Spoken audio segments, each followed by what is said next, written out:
Most days I dress like a boy.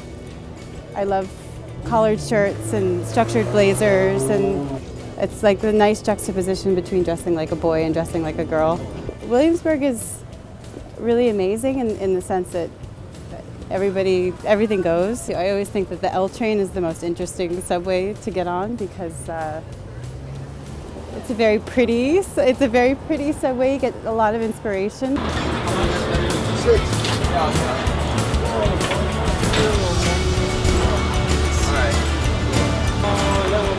Trends pick up so quickly in New York that you take the L train also so much, and that's where you kind of understand like what is trendy and what is in, what people are wearing. It's a really creative community, which I really like about Williamsburg. It's very young, and maybe when I'm like in my late 40s, I might move out. I don't know yet. You start to feel a little old. I've lived here for like 12 years, so yeah.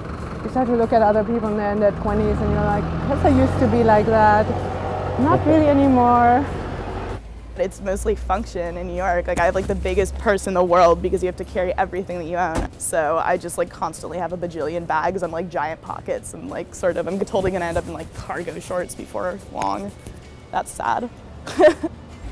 Obviously people kind of hate on Williamsburg a lot for being like kind of super trendy and maybe looking a little bit like Urban Outfittersy at times, but I think that you do find a lot of people who kind of just have stuff going on, like, or they really take a little bit of time to look fun. Like I think it's cool that nobody takes it too seriously.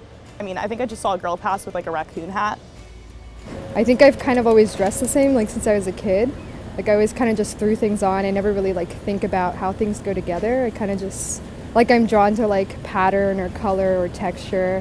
And so like my entire wardrobe and like my house is kind of like full of tons of different like odd things that I don't think many people would like kind of put together.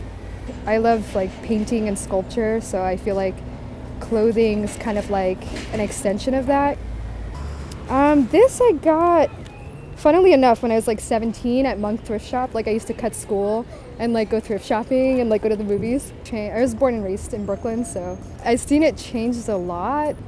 In this neighborhood, Williamsburg particularly, there's a lot of people who look like they've paid a lot of money for what they're wearing, and I'm like, that kind of, you know, it tells you how the sort of neighborhood is shifting, how everything is sort of shifting, you know, how Brooklyn is sort of changing like immensely. Like growing up here, like people would wear like whatever, I don't know, like Fila's and stuff like that, you know, like I wanted like my Nike like high tops and, you know, my low rise like, I don't know, like baby fat jeans or whatever. But now I feel like there's like a lot of boutiques and a lot of money.